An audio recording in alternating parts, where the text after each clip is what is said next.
It is Friday, March the 10th, as the NBA season rolls right along. Approaching playoff time now, less than a quarter of the regular season left. Let's try to finish with a flourish, shall we? Did a poor job of it last night, only hit one of our 3 bets, so we try to get back on the winning track here tonight. I'll be involved in 3 games once again. Let's go ahead and get right to them, starting in Charlotte, where the Hornets host the Orlando Magic. Charlotte, an 8-point favorite at Betsafe, 206.5 the total in this game. Now, both these teams 3-4 since the All-Star break, but context is everything. For the Hornets, who are trying to chase down the 8th and final spot in the Eastern Conference playoffs, 3-4 has not been good enough. They're now 3 games out of the 8th seed after a loss to Miami on Wednesday. The Magic, meanwhile, who had given away Serge Ibaka right before the deadline, who have been eliminated from everything, for them, 3 wins since the break, a pleasant surprise, especially when you consider who those wins have come against. They've beaten Atlanta, Miami, and Chicago, 3 teams vying for the playoffs in the Eastern Conference. So Orlando's been playing better here of late, and a lot of it has been due to some improvement on the offensive end. You know, since they let Ibaka get away to Toronto, the Magic have mostly been going small. They've mostly been going with a 3-guard lineup, and their offense has really picked up, especially point guard Elfrid Payton. He is playing the best basketball of his career. Back-to-back triple-doubles now for Payton. Went for 22, 14, and 14 against Chicago on Wednesday. And as we said, the Magic really playing better offensively right now. And the Hornets really struggling defensively. And that's odd for this Charlotte team. They're normally one of the better defensive teams in the NBA. But you look at their last 4 losses, Charlotte has surrendered 114, 124, 120, and 108 points. That is not good enough, especially when you're not a particularly good offensive team. And the Hornets, their offense can fall asleep for long stretches. Prime example, their last game against Miami on Wednesday, they actually took an 86-81 lead into the 4th quarter, but then managed just 5 points in the first 6 minutes of the 4th quarter. This can happen. That can't happen to this Charlotte team. We do see them hit offensive droughts from time to time. And as we said, lately their defense just hasn't been good enough. So, look, even though this game is in Charlotte, the Hornets desperately need the win. At this point, 3 games out of the 8th and final playoff spot in the East.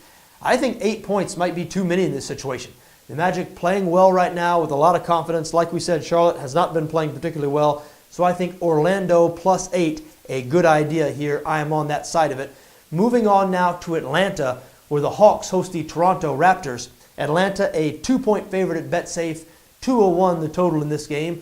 Now these teams pretty evenly matched. 4th and 5th right now in the Eastern Conference standings, so they would play each other if the playoffs started today.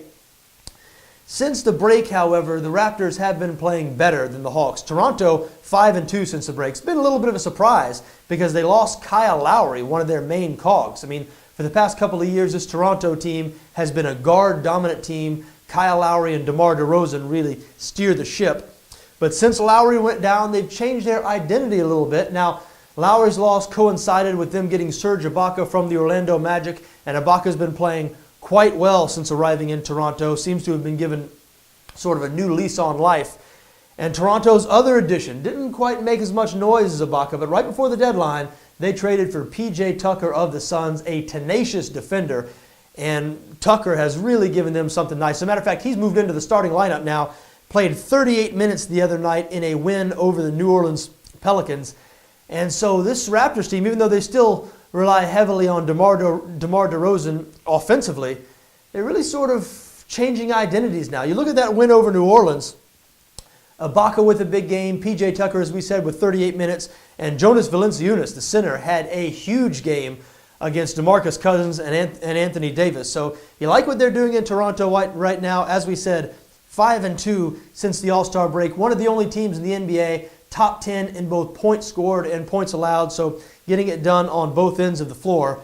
The Hawks, meanwhile, not playing very well. They had lost 3 straight before beating the Brooklyn Nets, the NBA's worst team, on Wednesday. They only beat the Nets by 5 points for what it's worth.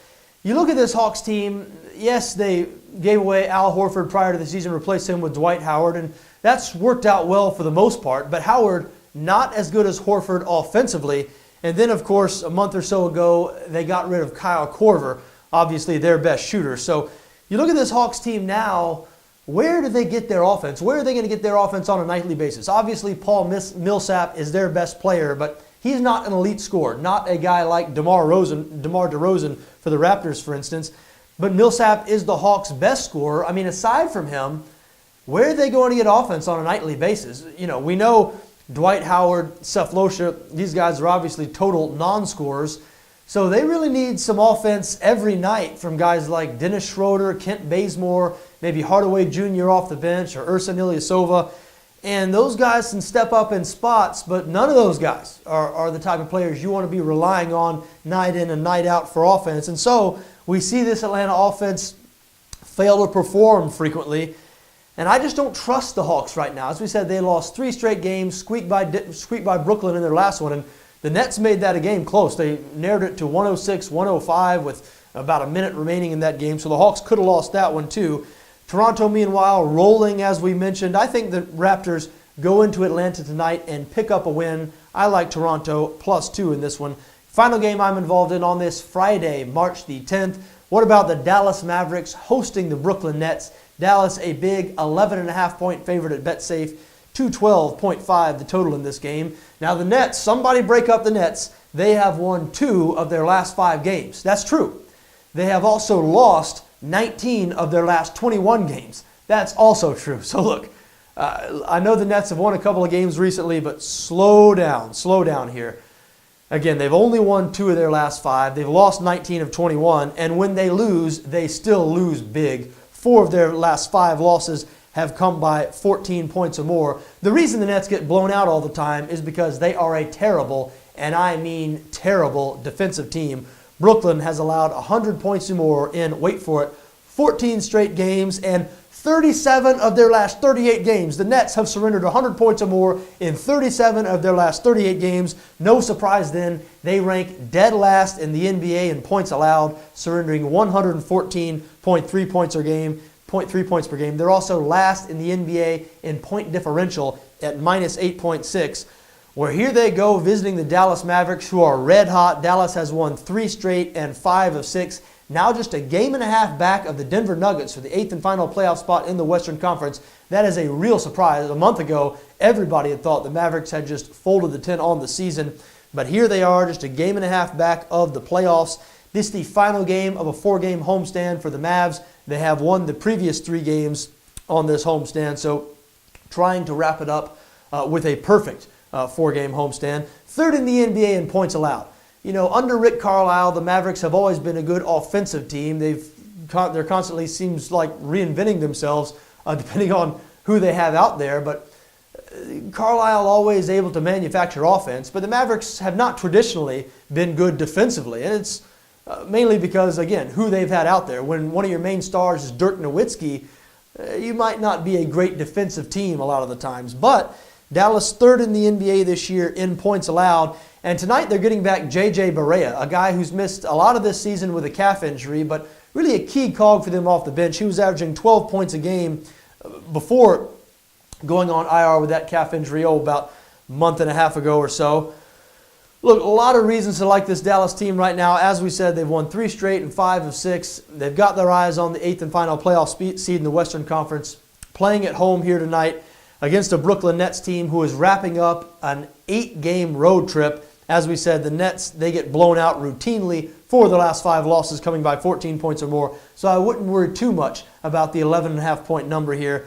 Look, I think Dallas is going to win this one and win it big. I've done very well betting against the Brooklyn Nets this season. I'm not stopping now. Dallas minus 11.5, my recommendation there. There you have it, folks. Those are my thoughts for this Friday, March the 10th. I like Orlando +8 on the road in Charlotte.